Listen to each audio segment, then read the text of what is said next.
సుందరాకాండ తాత్పర్యం 58వ సర్గ. మహాబల సంపన్నులైన హనుమంతుడు తదితర వానర శ్రేష్ఠులు ఆ విధంగా మహేంద్ర శిఖరాగ్రాన ఆసీనులై అనిర్వచనీయ ఆనందంలో ఓలలాడారు.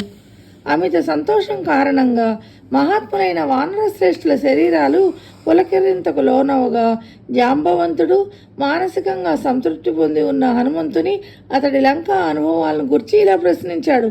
నువ్వు సీతాదేవిని ఎలా కనుగొన్నావు? ఆమె ఏ స్థితిలో ఉంది? క్రూరాత్ముడైన రాముడు ఆమె పట్ల ఎలా ప్రవర్తిస్తున్నాడు? ఓ కపివరేణ్య, అక్కడ జరిగినవి జరిగినట్లు ఉన్నవి ఉన్నట్లు మాకు చెప్పు. అక్కడ వ్యవహారాల గురించి తెలుసుకున్నాక మన తదుపరి కర్తవ్యం గురించి నిర్ణయిద్దాం. అంతేకాదు, మనం రాముని సన్నిధిలో ఏ విషయాలు చెప్పవచ్చో ఏవి చెప్పకూడదో కూడా వివేకవంతుడైన నువ్వే నిర్ణయించి మాకు స్పష్టంగా చెప్పు. ఇలా జాంబవంతుడు ప్రశ్నించగా పులకితాంతరంగుడైన ఆ హనుమంతుడు సీతాదేవిని తలుచుకొని ఆమెకు శిరస నమస్కరించి ఇలా చెప్పసాగాడు. సముద్రపు దక్షిణ తీరం చేరగోరి ఏకాగ్ర చిత్తుడనై నేను మహేంద్ర పర్వతం మీద నుండి ఆకాశంలోకి పైకి ఎగరడం మీరందరూ చూశారు కదా. అలా ఆకాశంలో నిరాడంకంగా పయనిస్తూ ఉండగా నాకు ఒక భయంకరమైన విఘ్నం ఎదురైంది. దివ్యము మనోహరమైన ఒక బంగారమైన పర్వత శిఖరం సముద్ర జలాల నుండి హఠాత్తుగా పైకి లేచి నా మార్గానికి అడ్డంగా నిలిచింది. నా మార్గానికి అవరోధంగా నిలబడ్డ ఆ పర్వతాన్ని ఒక పెద్ద విఘ్నంగా భావించాను.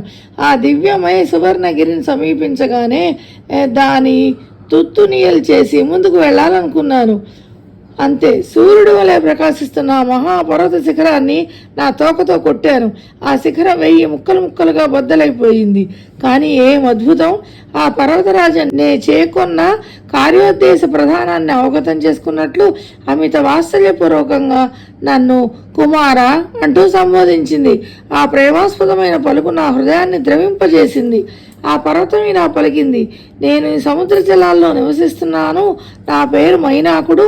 నేను నీ తండ్రిని వాయుదేవుడిని మిత్రుడు అవడంచే నీకు పినతండ్రి వంటి వాడిని కుమారా. పూర్వం మహాపర్వతాలకు రెక్కలు ఉండేవి. అవి ఆకాశంలో స్వేచ్ఛగా సంచరిస్తూ అనుకున్న చోట భూమి మీద వాలి భారీగా ప్రాణ నష్టం కలిగిస్తూ ఉండేవి. పాకాసురుని సంహరించిన దేవేంద్రుడు ఆ పర్వతాల దుష్ట ప్రవర్తనను తెలుసుకుని తన వజ్రాయుధంతో వాటి రెక్కలను ముక్కలు ముక్కలుగా ఖండించి వేశాడు. నాయన, సరైన సమయంలో మహాత్ముడైన నీ తండ్రి వాయుదేవుడు చేసిన సహాయం వల్ల ఒక్క నేను మాత్రమే దేవేంద్రుడి ఆగ్రహానికి బలి కాలేదు. నీ తండ్రి ప్రచండ వాయువులను సృజించి అమాంతం సముద్ర జలాలలో మునిగిపోయేటట్లు ఎగరగొట్టి నన్ను రక్షించాడు. శత్రువులను రూపుమా